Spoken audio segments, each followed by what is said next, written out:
After my father passed away, my ruthless husband and sister-in-law demanded a share of my $150 million inheritance. When I refused, they attacked me with a chair in a fit of rage, leaving me with a head injury.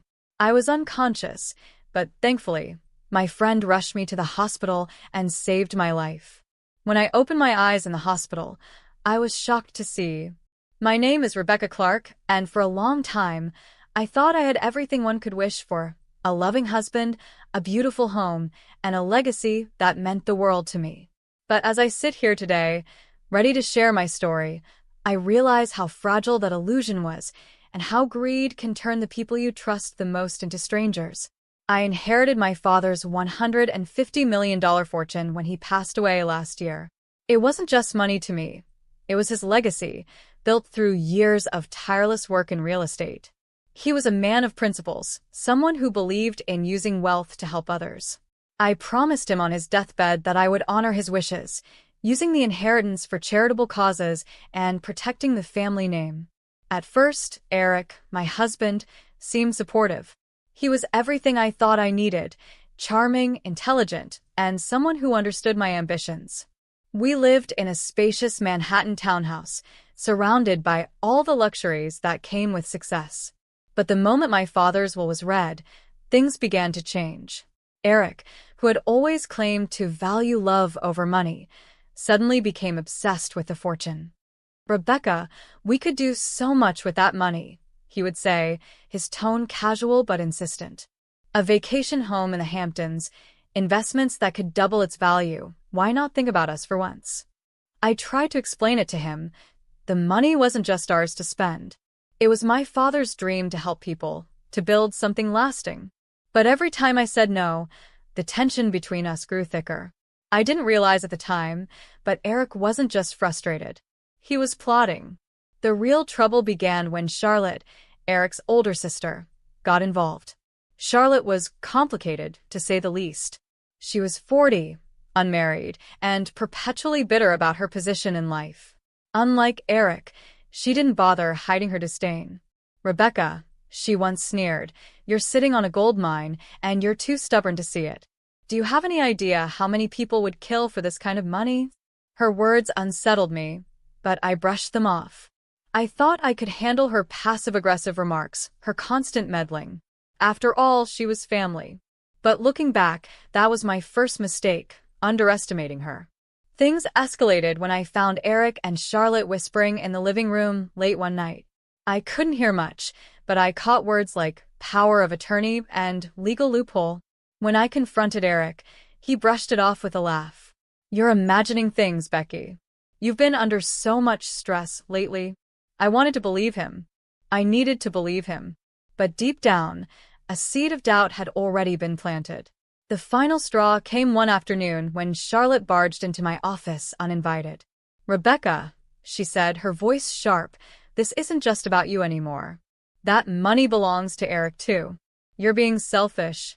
Her words stung, but I stood my ground. "It's not about being selfish, Charlotte. It's about doing what's right. My father trusted me with this responsibility." Her eyes narrowed, and for the first time, I saw a flicker of something dangerous in her expression. "Responsibility," she spat. "You have no idea what you're doing." The tension in the house became unbearable. Eric and Charlotte were always scheming, always whispering. They thought I didn't notice, but I did. I started locking my office door, keeping my documents hidden. I even considered hiring a lawyer, but a part of me still hoped things would settle down. That hope shattered the night of the robbery. It was a quiet evening. I was alone in the living room, reading through some old letters from my father, when I heard a crash. I barely had time to react before someone lunged at me, a figure in a ski mask, holding what looked like a chair. I screamed, struggling to get away, but the next thing I knew, pain exploded in my head. Everything went blurry, and I collapsed to the floor. When I woke up, I was in the hospital, my head bandaged and my body aching. The police said it looked like a random break-in, but something didn't add up. Why hadn't anything been stolen? And why did the robber seem to know exactly where I'd be? As I lay there, piecing things together, I realized the horrifying truth. This wasn't a random attack. It was Charlotte. And if Charlotte was behind it, Eric had to be involved too. That was the moment everything changed. I decided then and there that I wouldn't be a victim. If they wanted to play dirty, I would fight back, but on my terms. When I woke up in that hospital bed, everything felt like a bad dream. My head throbbed, my vision was blurry, and my body ached from the attack. But the worst pain wasn't physical. It was the betrayal. The people I had trusted the most, Eric and Charlotte, had turned on me for money. My father's money. I knew I couldn't sit back and let them win. I had to fight, and to do that I needed a plan. The first thing I did was pretend I couldn't remember anything about the attack. When the doctor asked if I recalled what happened, I shook my head and said, "I don't know, everything's so fuzzy."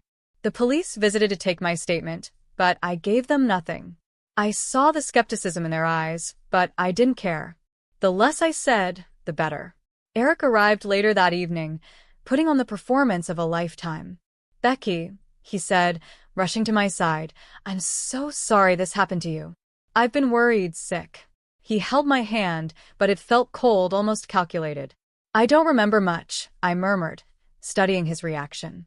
His face relaxed, and I knew my act was working. Charlotte visited the next day, bringing flowers and wearing a mask of concern. "Rebecca, this is awful," she said, her voice dripping with fake sympathy. "Do you have any idea who could have done this?" I wanted to scream at her, to tell her I knew exactly who was responsible, but I forced myself to stay calm. Instead, I shrugged weakly. "I don't know. Maybe a burglar?" Her lips curled into a small, satisfied smile. "Well, you're lucky to be alive. That's all that matters." Lucky? That word hung in the air, taunting me. No, I wasn't lucky. I was furious. But I wasn't going to let them see it. Not yet. Once I was discharged from the hospital, I returned home to find things exactly as I had left them, except for Eric and Charlotte. They were everywhere, hovering like vultures. I played along, acting confused and fragile, while secretly planning my next move.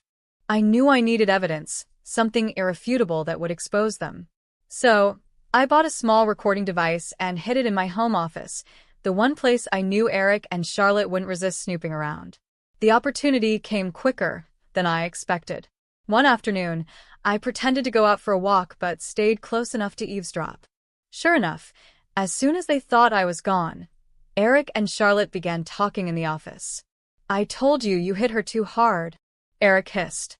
"Don't blame me," Charlotte shot back.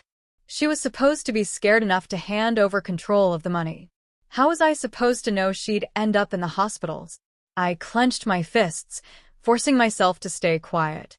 My heart raced, as their words confirmed everything I already knew. "Well, now she doesn't even remember anything," Eric said, his tone cold. "We just have to push her a little more. Get her to sign something, anything that gives me access to the funds, and if she doesn't," Charlotte asked. "Then we'll find another way," Eric replied. "We always do." Their voices faded as they left the room, but my mind was spinning. The recording was clear enough, and it was only the beginning. I needed more, proof of their long-term scheme to take everything from me. Over the next few weeks, I played the perfect role of the confused and helpless wife. I'd sit in the living room, staring blankly at the TV, pretending to be too disoriented to focus. Eric, thinking I was too weak to notice, grew bolder. He started leaving financial documents out in the open, thinking I wouldn't understand their significance. But I did. One evening, while Eric was out, I rifled through his desk and found a folder labeled Trust Fund Revisions. Inside were drafts of documents attempting to grant Eric access to my inheritance under the guise of financial management. He'd even forged my signature on a few. I photographed everything and emailed it to myself, creating a digital trail they couldn't erase. It was a small victory, but it fueled me to keep going. The most damning evidence came during a family dinner Charlotte insisted on hosting. She and Eric clearly wanted to keep an eye on me, but they underestimated my resolve. I brought the same recording device in my purse, hiding it under the table. Charlotte poured wine and leaned in close, her voice low. "Rebecca," she said sweetly, "you know Eric and I only want what's best for you. We're family after all." Of course, I replied, keeping my tone light. But you're not thinking clearly, she continued. It's obvious you need help managing things. If you just sign over some of the responsibilities to Eric, we could take all the stress off your shoulders. I played dumb, nodding along. Maybe you're right. I'll think about it. That was all they needed to hear. By the end of the night, I had more than enough recorded evidence of their plans to manipulate me into giving up my inheritance. As I sat alone that night, replaying the recordings and reviewing the documents, I felt a mixture of relief and rage. I finally had the proof I needed, but their betrayal cut deeper than I could have imagined. These were the people who were supposed to care for me, and they'd treated me like a pawn in their greedy little game. But the game wasn't over. Not yet. I decided it was time to stop playing defense. If Eric and Charlotte wanted to destroy me, they'd have to pay the price. And I knew exactly how to make it happen. I knew I couldn't fight Eric and Charlotte quietly anymore. They had crossed every line, and it was time to take control. But if I was going to bring them down, I had to do it in a way they'd never see coming. They thought I was weak, fragile, and clueless. That was their mistake, and I was about to show them how wrong they were. I decided to host a grand charity gala in New York City. It was something my father had always done annually to support causes he cared about, and it gave me the perfect stage to expose Eric and Charlotte's betrayal. I knew the event would draw attention from prominent figures, friends, and family, creating the perfect audience for what I had planned. I spent weeks preparing, all while maintaining my act. Every time Eric asked about my progress on recovering my memory, I would shrug and say, "Nothing yet, but I'm trying." Charlotte, ever the schemer, visited often, offering her help while subtly pressuring me to give Eric control of the inheritance. Their confidence in my helplessness was their downfall. The day of the gala arrived, and the venue was stunning. The ballroom was adorned with elegant chandeliers, floral arrangements, and banners celebrating the charitable organizations we'd be supporting that night. Guests in tuxedos and gowns began to arrive, filling the room with chatter and laughter. Eric and Charlotte were there, of course, mingling as though they hadn't spent the past few months plotting my ruin. "Rebecca, this is incredible," Eric said, placing a hand on my shoulder as we greeted guests together. "You've really outdone yourself." "Thanks," I replied with a polite smile. Tonight's going to be unforgettable. If only he knew how true that was. As the evening progressed, I gave a short speech about my father's legacy, thanking everyone for attending. I could see Eric and Charlotte standing near the front, smiling like they were part of my success. My stomach churned at the sight, but I pushed my emotions aside. The time for action had come.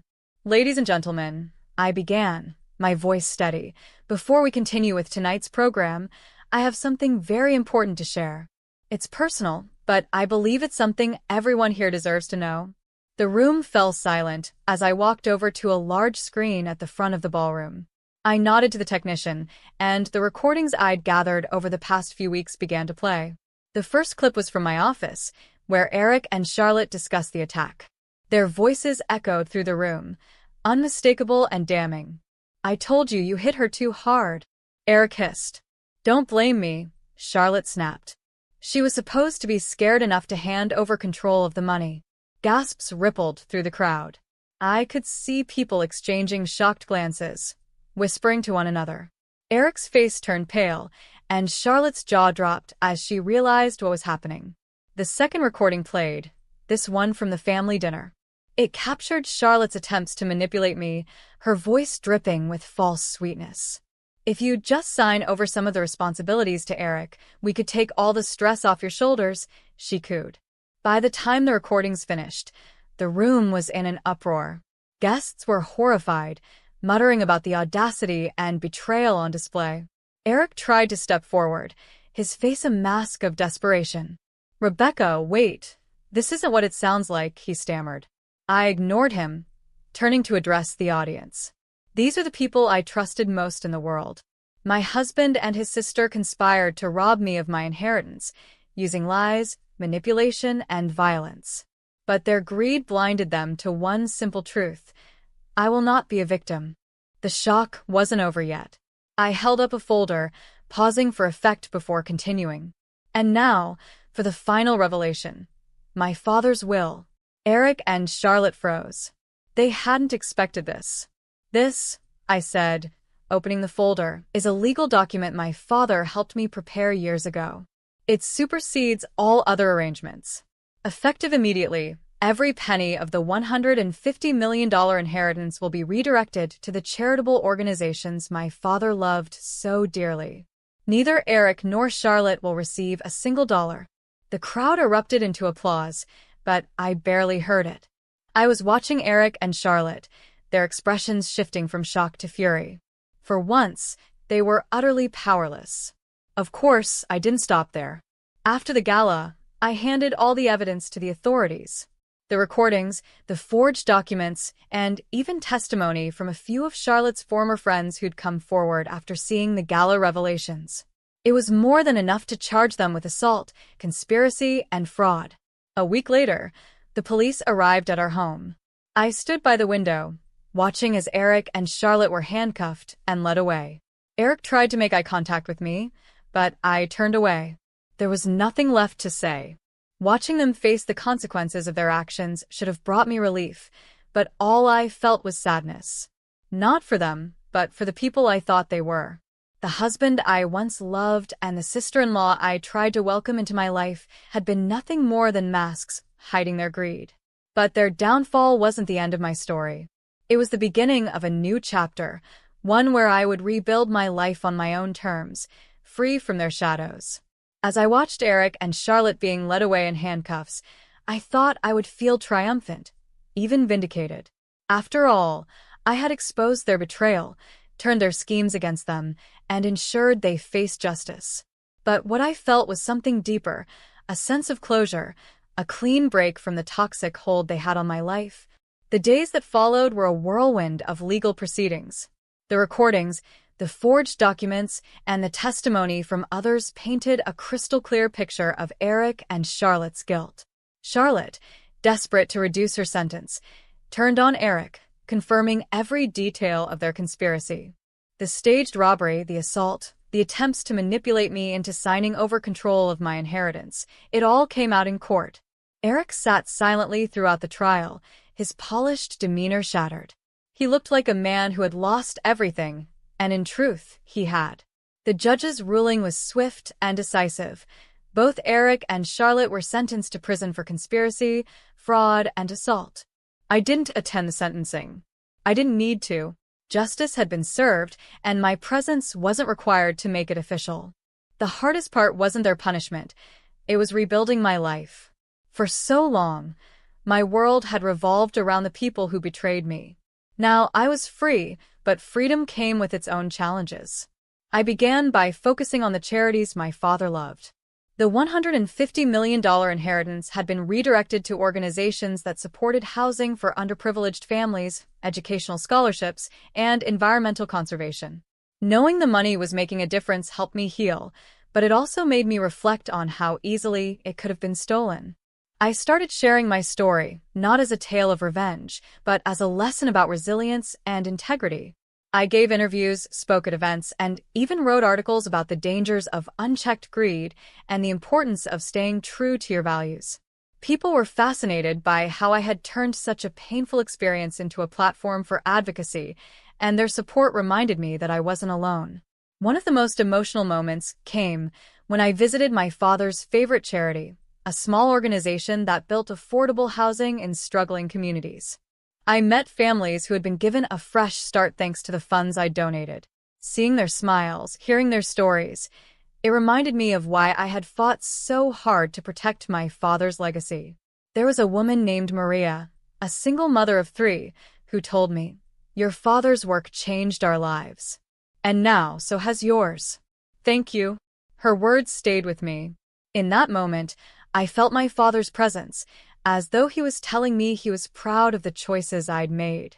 Meanwhile, I made changes in my personal life. I sold the Manhattan townhouse, where so much of the drama had unfolded. It was a beautiful home, but it carried too many painful memories.